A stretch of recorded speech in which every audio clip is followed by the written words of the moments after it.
Oh. Pretty awesome. So, okay, immediately already confirming the movie's canon. Don't worry, if it's something by doing by the book, you got the right pony. I think you'll find my curriculum meets all your requirements, Chancellor. I wouldn't be surprised if she's like, done. I read so many books in my time, I just have a photographic memory when it comes to this. I know it's not some big Pack the adventure punch, against though. the forces of evil, but this could be the most important thing we've ever done. Just ask Star for that. I mean, she's pretty good at handling that. They ask you how you are, and you just have to say that you're fine when you're not really fine, but you just can't get into it because they would never understand. I've spent most of my life in a coral reef underwater. I was a sea pony, but now I'm a hippogriff. Long story. Anyway. Yeah, it's a very long story. Is that At least an 8.5 out of 10 on certain people's books. You see, oranges are poisonous. Cherries, don't even look at them. Apples, they are your lord and savior, and you better respect them. No more stars tests or tests in general that pretty much define you as a person with dramatic changes to your life. The elements of harmony. Yes! Door. They're in charge of all the schools in Equestria. And you're in charge of all the friendship in Equestria. Why should you let some pony else stop you from doing your job? Pull rank, dang it. Pull rank! Pull rank! You can write your own rules because you're doing something new. Oh my god. Important. Why is that every second that Starlight is on screen, I just love her way more than the other characters? He was at the farm this morning picking up a wagon load of apples. And I saw him in a Putting all the pieces together slowly. He must be taking all that stuff to the other students. Or that or his grandma. One or the other. We gotta, I don't know which one though. I come underwater because, you know, no way to climb them. She can just do that now? Alright. I guess. I thought they needed the, whatever. My family back home could see it. I don't care. But this time, we guarantee it shall be different. Oh, yeah. Yes, it will be like the beginning of the song and not the end of it. I swear to you. Wow, that's a huge leap from the other one. Alright then. Are you gonna be our new bad guy? Because no one just says that, leaves, and doesn't come back later on, so I'll keep you in my memory, Mr. Naysay. Yeah, you should write more books besides just reading them for as many books that you read. You should be writing a lot more books than you should, I think, normally are. Well, there you go. Hey guys, before you get into my actual review here, I just want to point out something I didn't get a chance to. The episode's name is School Daze.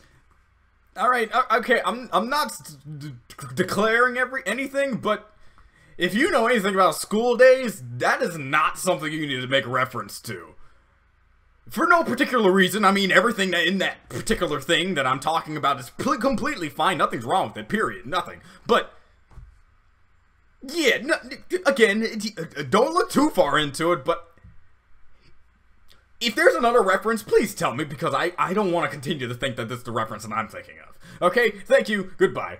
There you go, the opening to Season 8, and I gotta say, in forms of openings, this is actually one of my favorites. I think this is even better than most openings, actually. I think, like, legitimately, like, I gotta put this in my top 3 of my favorite openings.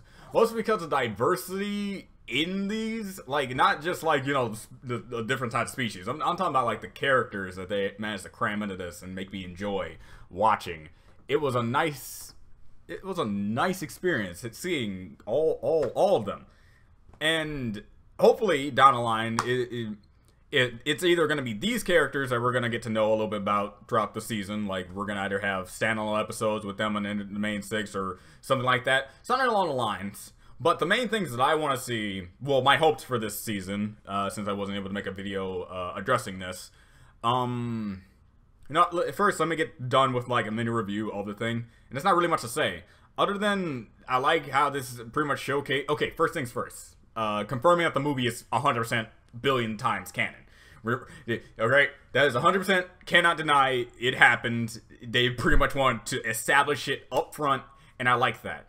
Because unlike the Equestria Girls movie, where you do see Flash Sentry, like 3 times, I think, after the events of the movie, it was pretty up in the air on whether or not it actually even occurred. And there weren't really many mentions of the Equestria Girls universe in the main series of things. And frankly, I got that. They were kind of trying to make its own standalone thing, and I can completely understand that. But having it be like, okay, you have the MLP, you have season 7, then you have the MLP movie, and then you have season 8. One of my philosophies has always been, if you have something as an outside source in any other means aside from the show, it's gonna alienate somebody. It will alienate a set group of people. But this completely goes against everything when it comes, like, it steamrolls over that topic by saying, if you really are a fan of this type of stuff and you want to know everything that is to happen, there you go. Because they didn't really give that much of a summary at all of what happened in the movie. They say, these are the locations we went to. This was a character we know, Tempest. And Storm King, he was a bad guy. And the Hippogriffs. And saying, oh, I was a sea pony and did all this stuff. It's a long story. But they don't give you, like, a full what happened. But I'm pretty sure, like, a guy like me could understand everything that probably would happen if I didn't watch the movie. So, again, if you have not watched the MLP movie, which, first of all, tell me the reason how you weren't able to watch it, and you watched this episode, how did that feel towards you? Again, I'm talking to, like, maybe what would be a small amount of people, but it is possible. Every single person is different in this universe, so I wouldn't be surprised if someone wasn't unable to watch the movie. Whether they couldn't get to the theaters, I don't know if it's on DVD yet, couldn't get to DVD, couldn't watch it any other sensitive way. Did Hasbro play it on TV once? I don't know, because I don't watch TV. So again, all these questions, they could be answered, but you don't necessarily have to answer them. It's more of just like, hey, if you feel like it, I really couldn't care less. As long as people are going into this pretty much with everything they need to know from the previous events and where this new race of species that's coming out. Hopefully we do get more into what's going on with the sea ponies as well. Since apparently they can just go back and forth. I thought it was pretty implied that you had to use the pearl thing to go back and forth from those things. Two things could have occurred. Either they broke the pearl, and now each hippogriff has, like, their own little gem of it that they can go back and forth to. They adapted to it to the point where they can just do it subconsciously and absorb the magic of it being near it for so long. Or it's a cop-out. Who knows? I don't know.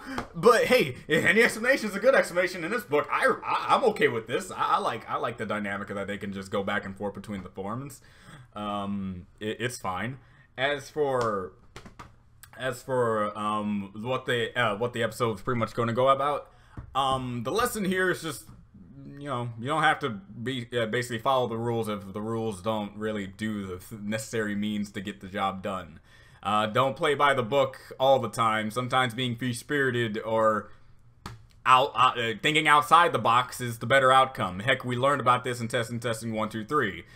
Rainbow Dash has been showcased not to learn and, like, normal people, quote-unquote normal people, sitting down and listening to the information and trying to take the information in and putting it on paper. She learns it in the way that, you know, if she flies, she observes things in her own way better than just sitting down doing nothing. And I like that. I like that lesson that they showed. This is one of those lessons, just like, let your teachers teach in the best way that allows the teachers to be freeform. Because in college, depending on which college you go to, I'm not going to say every college is like this, obviously not. But when you're in an art college like this, you have teachers that play it by the books. And when you have teachers that play it by the books, they don't really test your strengths of creativity, especially when you're in art college. And when that happens, you kind of just don't do much of what you think you could do. Prime example is with art history. I had art history 1 twice. Why? Because I failed the first time. I failed the first time because when I did art history first time, it was with a teacher that pretty much played things by the numbers, not really giving you assignments, making you do that assignment, and just saying, good luck, do that assignment. But when I took it the second time around, I got a different teacher. And that different teacher said, since you were in art college, I'm gonna let you pick what you want to find art history about. In art history 1, I had to do things about a Rosetta Stone, and as much as it was just kind of boring. It was playing by the numbers. It's like I was in actual school. But when I took it again with a different teacher, he says, pick whatever you feel you want to find history of. And I wanted to find a history of animation and video games. How the evolution between that, and I actually learned an interesting game about stop motion animation of particular video games. and I thought that was incredible. And that's what I was interested in. So, frankly, this showcase, yes, teachers, if being able to just go beyond the boundaries, can have a better, like, chance of teaching students, because it's more trying to cone to what they are, and they're kids. They're kids, they're creative, they want to do things. That's why I sit down and just listen. That's, okay. Of course, you're going to have your people that are good with that, but when you do play to that, it does work as well. I had certain substitute teachers that were kind of like that. I would go into that, but, you know, this is already becoming long enough. But, frankly, let's just say, I liked the message that was in this episode. It was really good. Now, what do you think? Because this was, like, up in the air when Starlight did this. When Starlight said her piece and then left, there were a few people in the comments section after I got done saying that she's coming back at some point. You got some people in the comment section saying, hey, why can't she just be a villain that just actually got away? Why does she have to immediately come back? Because that's not a good closure to a character, especially a character that interrupted Twilight during a speech. Thank you. But frankly, yeah, he seemed like he had more to say, don't you think? I wouldn't be surprised if he came back, not more as he gained the ability of the dark arts and now wants to showcase how people can't live in harmony together. You only have to live in a certain... No, I'm not expecting him to be that kind of guy. I'm more expecting him to play with the system, mess with it a bit, try to shut the school down in some way, shape, or form, because he's a prejudiced bastard and doesn't understand anything.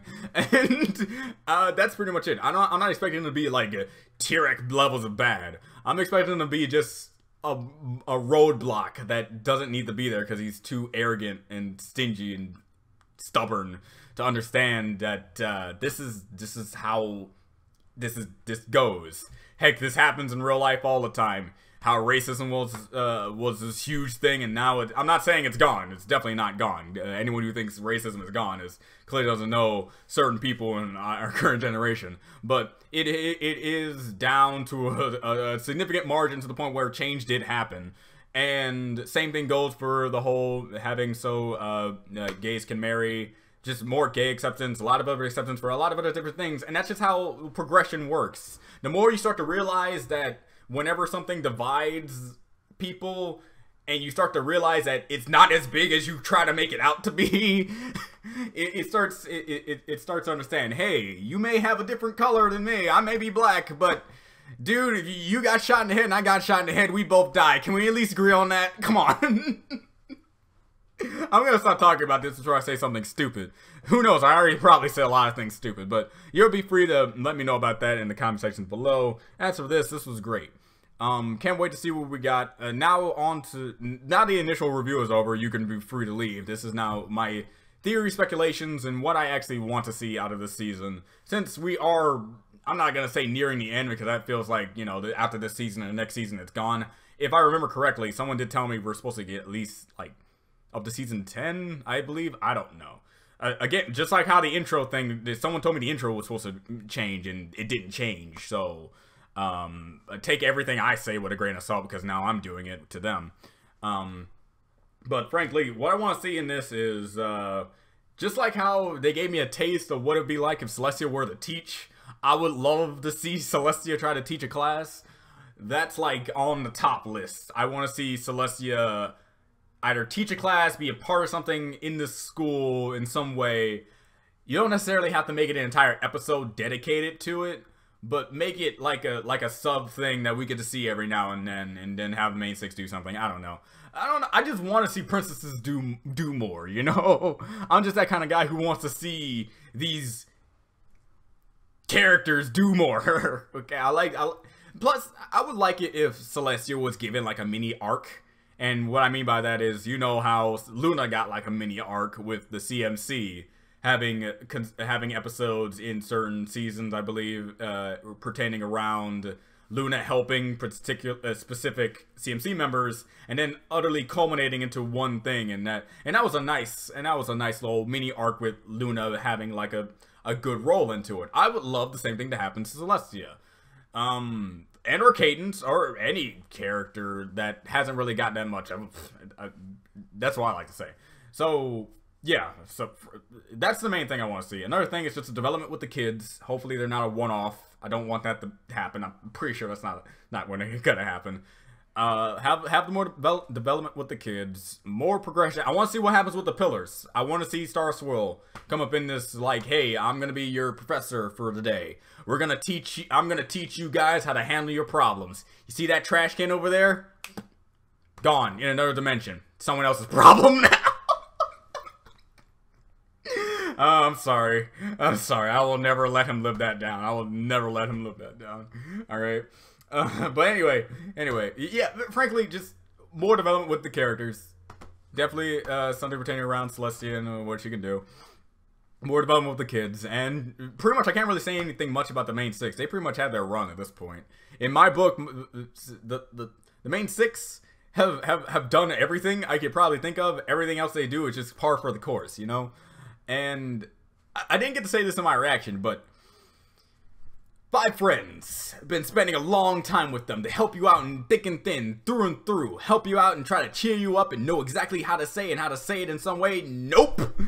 It takes Starlight Glimmer to show you the light, and that actually works with actual real life. Because your friends will always try to do things for the best of your interests and try their best in their personal way to help you out of a slum, but not fully grasp how far you're into a particular problem of yours. It takes someone you kind of don't know, but definitely do know in another standard. I'm not saying that at this point Starlight's not like a top tier friend list right now, but I'm saying it takes Starlight, a person who was a villain at first, to again show up to Twilight and say, hey Twilight, stop being a punk. Okay, I may not have been a part of the movie with you guys, but if I was, not only would the adventure have been 20 minutes, I would have taken out the Storm King myself. So, okay, I'm done. Jokes aside, I do like how they're constantly making Starlight just this character to go to. And I knew from the very beginning when I saw her, when she showed up in season 5, right? 5? Man, it's been a while. 5. I just saw her. I just saw and knew she was gonna be something. Oh man, I'm happy about that. So yeah, this is Do You Want to Be Universe? I'll see you guys next time. This is going on for, oh man, over an hour. Bye.